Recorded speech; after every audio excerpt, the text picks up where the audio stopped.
Film dimulai dengan memperlihatkan kemolekan seorang tante-tante hot beranak satu yang berprofesi sebagai guru yang bernama Erna, yang telah mengetahui perselingkuhan antara suaminya dengan wanita lain, di mana keluarga tante hot beranak satu itu sedang mengalami keretakan dalam rumah tangga.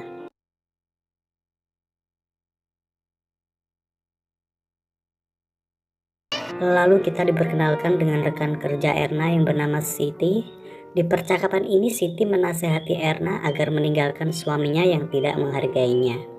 Bahkan Siti meminta Erna untuk menceraikan suaminya. Namun Erna tetap menepis nasihat Siti dikarenakan beberapa hari lagi adalah ulang tahun anaknya. Singkat cerita, di hari ulang tahun anak mereka yang bernama Asep, yang mana pada hari itu Asep mendapat hadiah ulang tahunnya sebuah komputer dari ayahnya yang bernama Warto. Oh my god, Dad. Di hari libur sekolah itu, Warto meminta Erna agar ikut pergi memancing bersamanya, dengan maksud untuk mendapatkan hati Erna kembali karena diambang perceraian. Mendengar ajakan itu, terlihat Erna sedikit menyindir Warto atas kepergoknya selingkuh dengan sekretarisnya sendiri, yang mana hal itu membuat Erna menolak ajakannya dan mengizinkan Warto untuk berlibur berdua dengan Asep saja. Keesokan harinya, ketika ingin mengantar Asep ke dokter atas penyakit yang dideritanya, tiba-tiba rolling garasi di rumahnya mengalami masalah karena tidak bisa ditutup.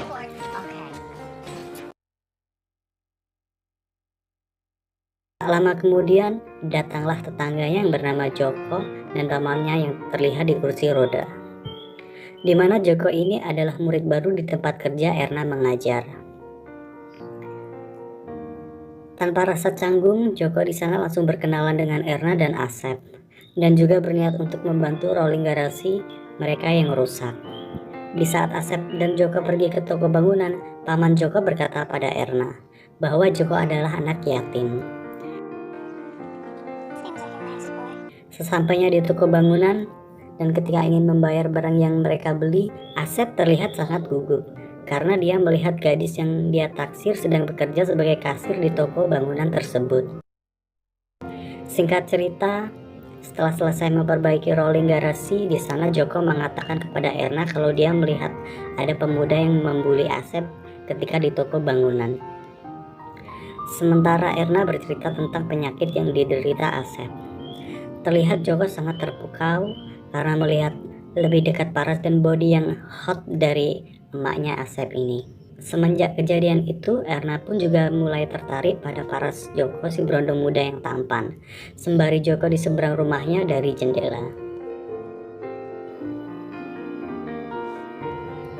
Keesokan harinya, Joko dan Asep memperbaiki sebuah mobil. Dengan pakaian yang sangat seksi, terlihat Erna sedang memandangi tubuh Joko yang berotot dari jendela rumahnya. Yang tak lama juga pun Joko menyadari pandangan dari Erna tersebut.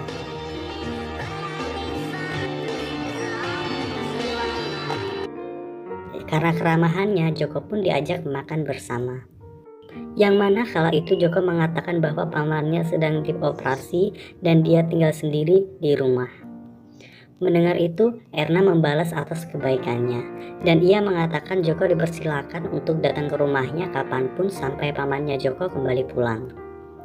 Mengetahui kalau Erna adalah guru sastra, terlihat Joko mulai mengambil perhatian dari Erna dengan membicarakan tentang sastra yang membuat mereka menyambung dalam obrolan tersebut.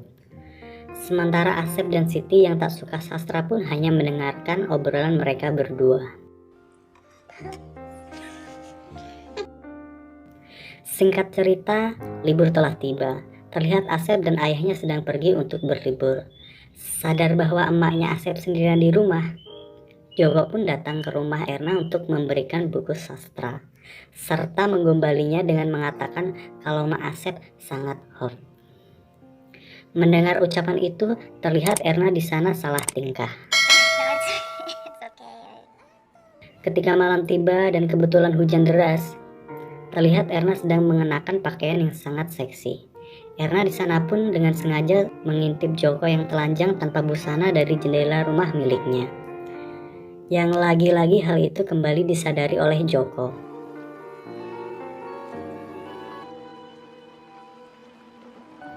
Scene berganti ketika Siti mengajak Erna ke restoran untuk berkenalan dengan teman-temannya.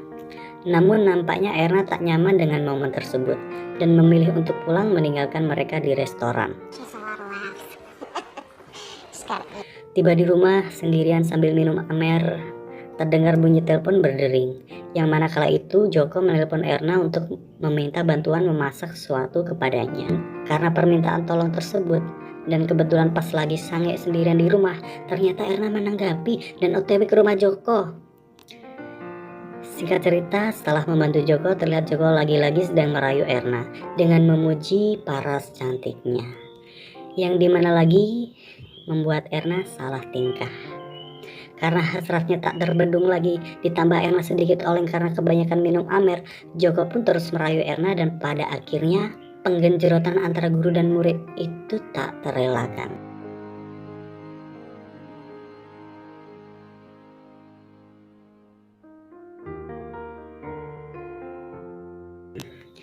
Keesokan harinya, setelah malam yang sangat panjang, terlihat Joko sedang menyiapkan sarapan untuk Erna yang masih setengah telanjang. Namun Erna mengatakan jika perbuatan semalam adalah salah dan tak terpuji untuk seorang guru kepada muridnya. Tersindir oleh ucapan Erna, Joko pun kesal karena merasa cintanya tak dihargai. Tanpa Erna sadari atas perkataannya kepada Joko, ia telah menyakiti perasaan Joko.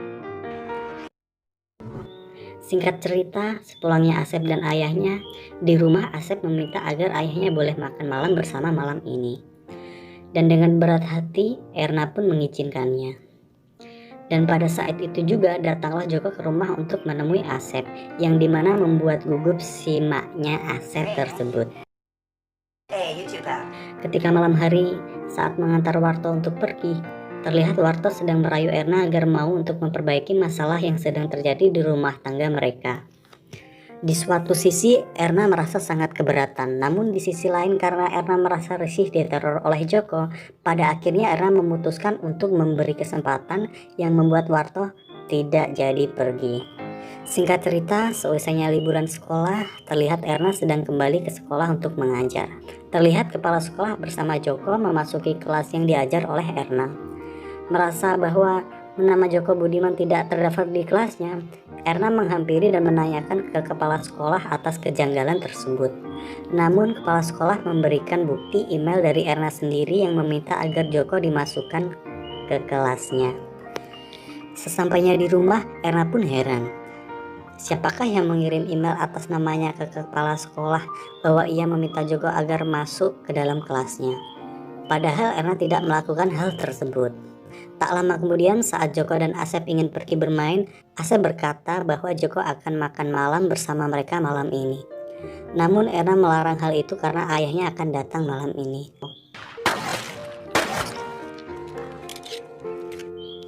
Hal itu dibuktikan ketika makan malam tiba. Terlihat Asep menyindir sang ayah yang telah 9 bulan berselingkuh dan tak pernah pulang.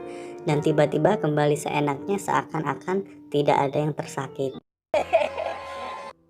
Di sisi lain, Siti membawakan bunga kepada Erna serta memberitahu bahwa bunga itu dari Warto. Erna yang menerima itu pun lekas menelpon Warto untuk mengucapkan terima kasih. Namun ketika menelpon Warto, Warto mengatakan tak tahu apa-apa tentang bunga itu. Sadar pasti Joko yang mengirim bunga itu, terlihat Erna menghampiri Joko di tempat latihan tinjunya.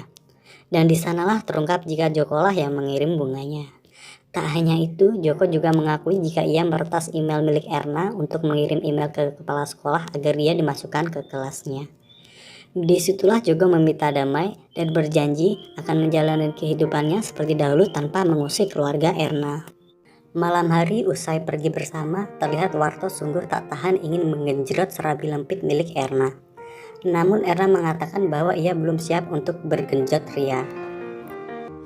Singkat cerita, ketika pesta sekolah digelar, terlihat Asep sedang berdansa dengan Fitri. Sedangkan Erna yang mendapat laporan bahwa di toilet terdapat masalah, Erna pun langsung menuju ke toilet untuk memeriksa. Namun ketika berada di toilet, ternyata itu hanyalah jebakan yang dirancang oleh Joko. Dan terlihat Joko pun sudah berada di sana. Tak kuasa membendung hasratnya karena ingin menggenjrot serabi lempit milik Erna. Dengan sebuah ancaman, Joko pun berusaha untuk menggenjrotnya di toilet sekolah. Namun pada saat itu juga Erna menolak dan melawannya. Keesokan harinya ketika di sekolah, terlihat semua murid sedang menunggu di depan kelas Erna. Ketika Erna membuka pintu dan memasuki kelas, Erna dikagetkan dengan foto-foto serabi lempitnya yang terpampang di dinding-dinding dan berserakan di lantai. Tak hanya itu saja, di papan tulis pun juga tertulis sebuah ancaman kalau Joko akan menyebarkan video genjerotan mereka jika Erna tidak menuruti permintaan Joko. Wah, parah Joko. Singkat cerita, ketika sesampainya Erna di rumah, Erna dikagetkan keberadaan Joko di ruang tamu bersama keluarganya. Ketika sadar Erna sudah datang, Joko pun langsung menghampirinya di dapur. Dan Joko kembali mengancam jika Erna tidak datang malam nanti untuk bergenjrot ria di rumahnya. Jelas saja Erna terdiam dan tidak berkutik atas ancaman tersebut. Ketika malam tiba, terlihat Erna mendatangi rumah Joko. Dan di sana Joko meminta Erna untuk bergenjrot ria untuk terakhir kalinya. Namun Erna tetap menolak, lalu menampar Joko dan pergi. Keesokan harinya, Erna menemui Siti untuk menceritakan apa yang sedang terjadi kepadanya. Dan pada saat itu juga Erna meminta bantuan Siti untuk melancarkan rencananya supaya ia bisa menghapus video bergenjot rianya bersama Joko. Sebagai teman baik, dengan antusias Siti siap membantu Erna. It won't see the light of day. Singkat cerita, saat pulang sekolah, terlihat Joko sedang mengikuti mobil Erna dari belakang. Namun saat bersampingan dan yang dilihatnya bukanlah Erna melainkan Siti. Merasa dijebak, sontak saja Joko langsung berbalik arah. Di sisi lain terlihat Erna sedang berada di rumah Joko untuk mencari video bergenjot rianya bersama Joko. Dan pada akhirnya dia menemukan sebuah ruangan bawah tanah yang dipenuhi foto-foto serabi lempitnya. Erna yang melihat laptop di sana langsung mengecek isi laptop tersebut dan berhasil menemukan video genjrot rianya bersama Joko dan menghapusnya.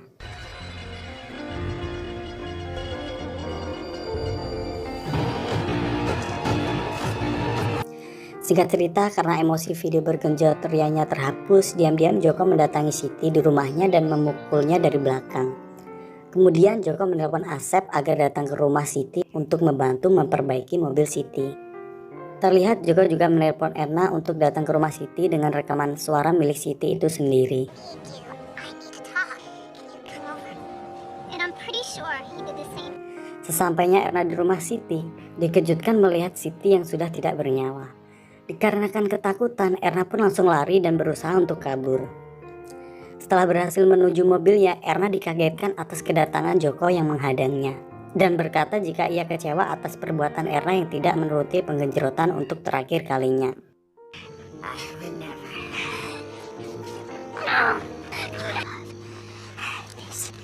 Tak lama kemudian, Joko mengajak Erna menuju ke sebuah bangunan. Sesampainya di bangunan itu, Erna dikagetkan karena melihat suami dan anaknya sudah terikat dan digantung. You hurt my mom, I swear to God. Lalu Joko lagi-lagi meminta Erna untuk bergenjrot ria. Namun sayangnya Erna tidak menanggapinya. Merasa emosi, Joko pun langsung membakar bangunan itu. Di saat api mulai menjalar, beruntungnya Warto dan Asep bisa melepaskan diri. Dan baku hantam pun terjadi antara Warto dan Joko. Melihat kesempatan itu, Erna pun melepaskan tali ikatan besi yang sehingga besi itu lepas dan menimpa Joko. Dan membuat Joko langsung meregang nyawanya di tempat.